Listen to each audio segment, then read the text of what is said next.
WEC Media, and I am here with Billy Johnson, who has been who's one of the drivers on the return of the Ford GT40 to Le Mans. Billy, being an American here on the return of the Ford GT40 back to endurance racing, how special is it to you to be part of this? Oh, it's very, very special, and means a lot to me to be involved with this program. As you said, it's a historic event for Ford's return after 50 years of winning this race, and that's one of the best stories of all time for motorsports. And as one of two Americans in 4 cars, and also the only American over here in the World Endurance Championship, is a huge privilege to be here representing American racing drivers and being on such a great team with great co-drivers. Excellent. Yeah, it's been the talk of social media up until now, so a lot of us have been very excited to see this car return and come back to Le Mans 50 years later. Now, there's a Ford GT40 driving this weekend at Long Beach, or 2, excuse me, and there's 2 driving here. I noticed they have the same numbers, 66 and 67. Now, first of all, there's obviously a historical significance of why you picked those numbers.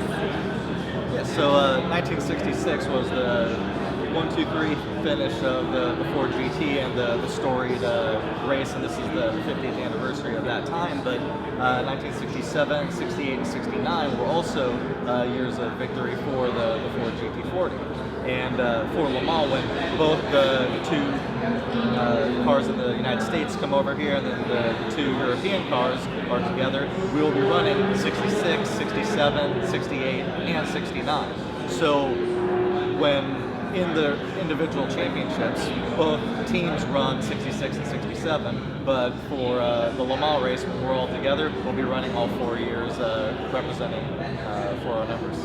Excellent. And do you know who gets 68 and 69 yet, or is that a secret? I don't know if it's a secret, and I just personally don't know yet, but I know for sure that our car number 66 and 67 and the World Endurance Championship will be retaining those numbers for Le Mans. Now, we're really excited to see that happen, and now I've got a trivia question for you. Let's see if you can answer it, because I couldn't when I was asked. In 1967, not only did Ford win Le Mans, but Dan Gurney did something on the podium for the very first time ever. Do you know what he did?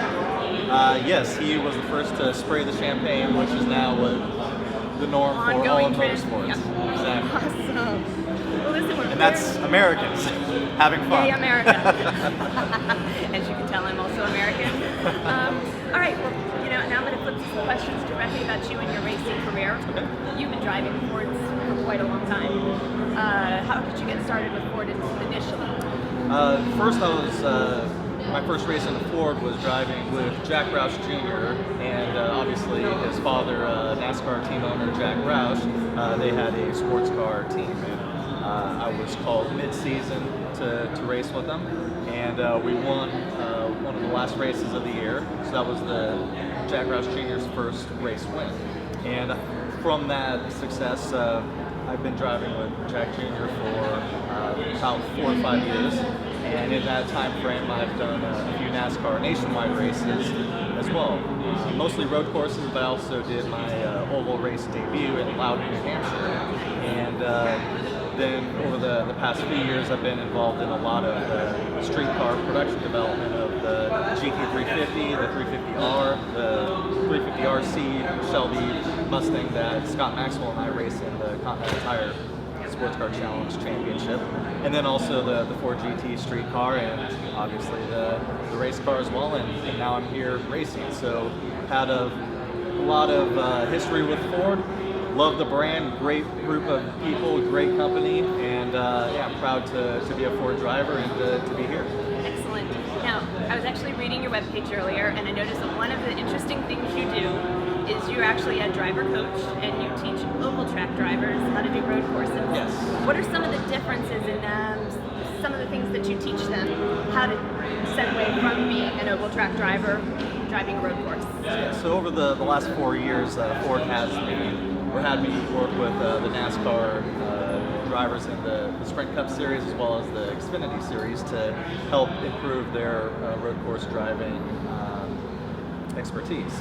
And those guys are fantastic drivers. I know a lot of Europeans, a lot of people who don't just think they turn left, but having done one of those races before, that stuff's crazy. Like the speeds that they go, the cornering speeds, and the margin for error, and the walls, it's no joke. And those guys really deserve a lot more credit than a lot of Europeans view them as, because it's hard, and when you're going 180 miles an hour on a road course, you stop and then you take a corner. Those guys go 180 plus, turn into a corner, then brake, and wow. If they're just a little off, they're on the wall. So anyways, as I was saying, they're all really, really good racing drivers, tons of skill. So it's learning the nuances of the person and applying what they do every single day, turning left and driving a certain way, to adapting it to the nuances of road course driving. So you don't really have to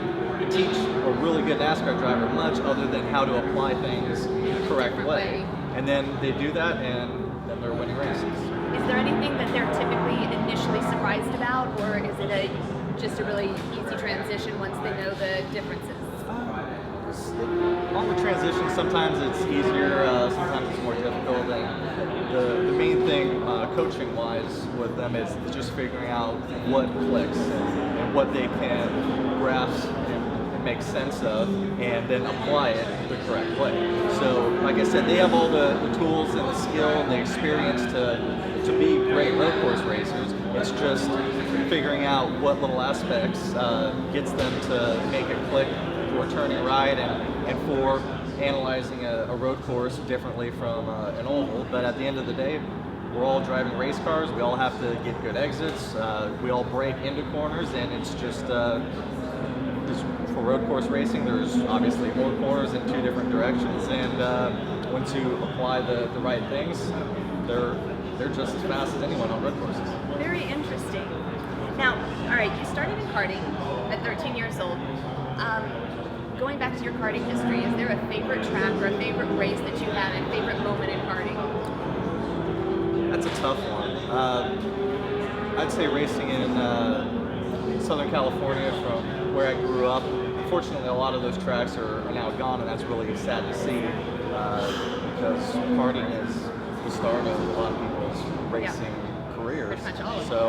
So just to see a lot of tracks disappear is a sad thing. But from Imago to El Cajon, which was a roval, those are really not there anymore. And Rocky Moran, that was like a mile-long karting track, which was fantastic, and that's no longer around either. But those are the tracks I grew up on. It's sad to see them gone, and I definitely will miss that, and we'll miss seeing young up-and-coming drivers having that same experience for those tracks. Well, that's a bummer. That's a bummer.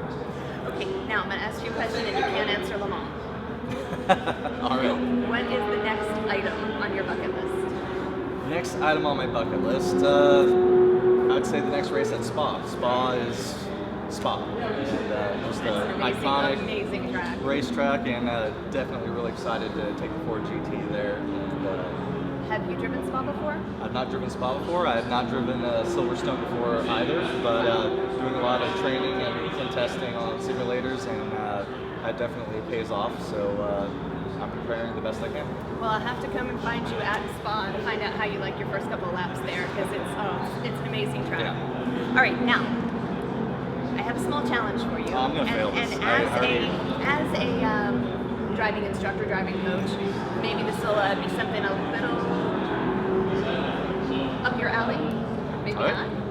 But I know that a lot of drivers, one of the ways they practice is by closing their eyes and just driving laps in their eyes, in their head. I think you can close your eyes and draw Silverstone. I haven't been here before. I've only had...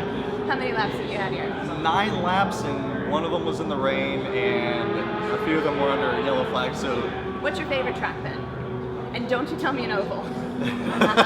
That's a good one. If you've only Daytona. With the infield? With the infield. Can you draw it? Your eyes closed? How about Laguna Seca? Okay, let's go Laguna Seca. Yeah, Laguna Seca. Because we've had all the other drivers here doing Silverstone, but I'm going to give you a pass since you've only done 9 laps. So we're going to do Laguna Seca. I barely know where the corners are. I'm just kidding. I know where the corners are. Let's see, I'm going to pull that up on. No, I'm not going to pull it up on my phone because I don't have it.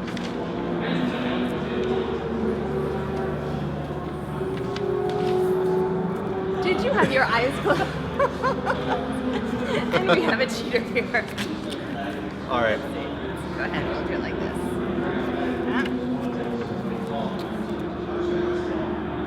All right, I'm pulling up a track map of Laguna Seca while you draw. Okay.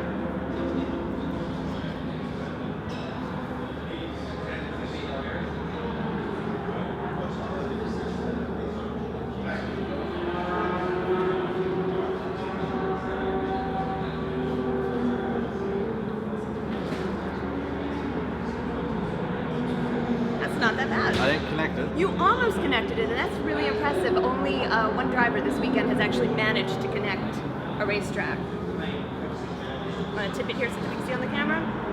Now, can we get you to autograph it for us? Because at the end of the race, or at the end of the race weekend, we are going to try and auction these off for charity. Okay. And just go ahead and write what track it is.